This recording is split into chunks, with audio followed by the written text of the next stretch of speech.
Troubled times, troubled times. Welcome, gentlemen, to the David Drone Red Pill Nation show. This is my very first episode. I thought long and hard about what I wanted this first episode to be about. And I've decided that I'd like to make an episode about the one and only Winona Ryder. So you're probably asking, why Winona Ryder? And my answer to you is because she's beautiful. And when it comes to females, the only thing that I care about is the way they look. That's it. They gotta be beautiful.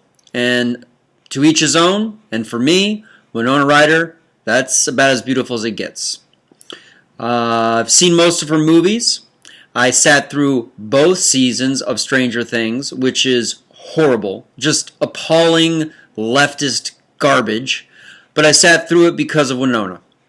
So in this episode, we're going to take 4 of her movies, and we're going to discuss alpha and beta characters in those movies, and why the alpha mindset always wins. So without further ado, in honor of Winona Ryder, let's get this episode started.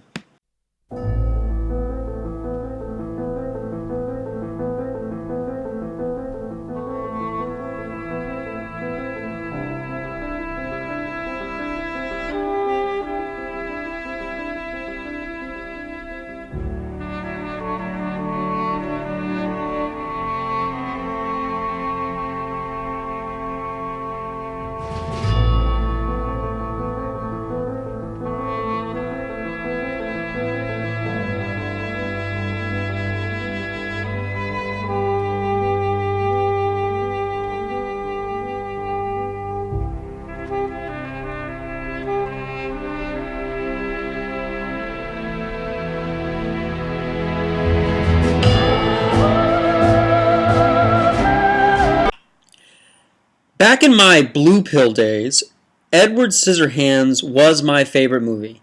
If you or any female would have asked me what my favorite movie was, I would have said Edward Scissorhands. And I would have said it because it's an artistic movie, it's got an independent vibe to it, it's different, it's emotional, it's sensitive, blah, blah, blah. When it comes down to it, gentlemen, Edward Scissorhands is not the type of guy a woman would be interested in, period. Hollywood wants to tell you that, but it's not the case. I consider Edward Scissorhands, played by Johnny Depp, to be a creepy beta male. Gentlemen, you want to stay clear of the term creepy. Never goes over well. Tim Burton, for that matter, just really not a good director to go down the rabbit hole with. There's 2 characters in this movie. There's Johnny Depp's character, and then there's Anthony Michael Hall's character. Johnny Depp plays the sensitive, aloof kind of poet sitting in the corner in high school guy. Anthony Michael Hall plays the asshole jock. Now, if you haven't seen this movie, I strongly recommend seeing it. Just to sort of get an idea of these archetypes. It's very important.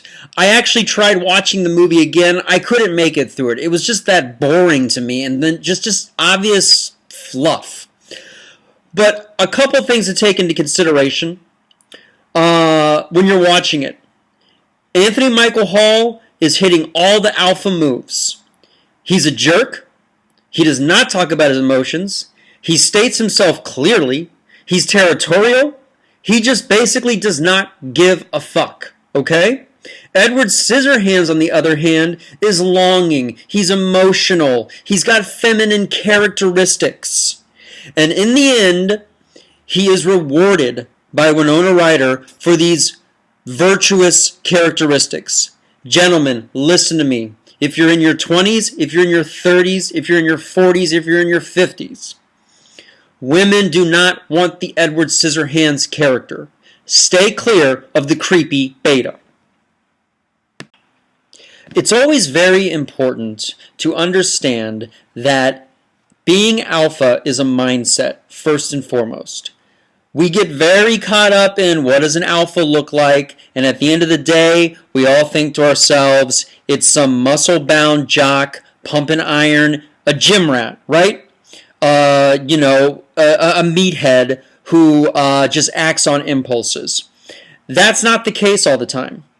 In my opinion, my perfect example of an alpha male is Ethan Hawke in the movie Reality Bites. Gentlemen, I strongly suggest you watch this movie before you're going on a date, before you're maybe making a phone call, before you're sending a text to a female. Let's say maybe you've complimented her just a little too much and you got to get that alpha edge back.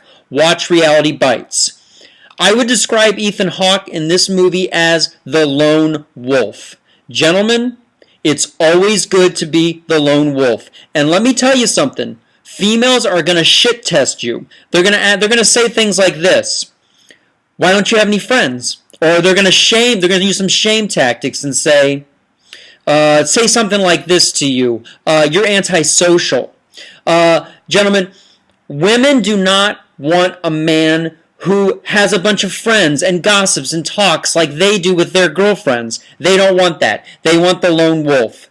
And I just have a couple more things to say about this movie. Ethan Hawke just is in such a great alpha rhythm in this movie. He speaks his mind. He lives in the moment. He is a musician. He's raw with his emotions. He's not afraid to get hot and fly off the handle. That's very important to do that in front of a woman. You've got to show her that you're a little bit crazy. They're going to try and shame you. They're going to try and tame that down. The flip side in this movie is Ben Stiller, and he's your typical beta bucks guy. He's showing up, he's being nice, he's kind of checking off all the boxes. He's a complete bore. Gentlemen, check this movie out. Ethan Hawke is incredible. Romance is only good if there's a little bit of danger mixed in. Basically, the sweet can't be too sweet. There needs to be a little bitter. It's easy to go up to a girl with a bouquet of flowers and confess your love to her. But guess what? You're never going to hear from her again. Romance is an art. For the next two Winona Ryder films, the alpha males that will be featured have more of a pickup artist element to their game. In this particular movie, Bram Stoker's Dracula, and as a side note, I feel is Winona Ryder's best looking movie. Gary Oldman does a really good job of being a romantic alpha male. He follows Winona Ryder all around the world. He transforms himself. He's always keeping her on her toes. This is very important. Sometimes with women, you almost have to treat them like they're schizophrenic. You know? If you've got a woman telling you, I feel like I'm in a haze with you, or something like that, they're that thrown off, you're doing a good job. In this movie, there's Gary Oldman, who I feel represents the alpha male. He's established, he has money, he has experience, he's not afraid to go after what he wants. He dresses very well. He peacocks, basically. And then you have Keanu Reeves. Now, he's definitely got more of a beta vibe to him in this movie. He's good looking. He's successful. He means well. He does good by his wife. He does not fall prey to temptation, though. And he does not necessarily walk on the wild side like Gary Oldman does. And that's the big difference. And actually, they're a good combination. Those two guys are what women want to have both in their back pocket. You have Keanu Reeves, who's the provider, and then you've got Gary Oldman you can run away with one week out of the month. Gentlemen, I recommend watching this movie. It's an exciting movie. It's a fantasy movie. But these two archetypes are going to be men you're going to be up against, you're going to see. And they're also going to be two types of people you yourself are going to find yourself turning into. You know, I find myself, some days I'm like Gary Oldman, and I'm romantic and I'm spontaneous, and other days I'm more like Keanu Reeves, and I'm a little more in the woman's frame than in my own. Women like to put things into boxes. It's actually an evolutionary trait. Society has all these categories. It's a social hierarchy. And women do this with men. It's called the 80-20 rule. And 20% of the men are going to get the action. The other 80%, good luck. I bring this up because this dovetails into the last movie, which is Beetlejuice. And I think Beetlejuice, played by Michael Keaton, is an alpha male.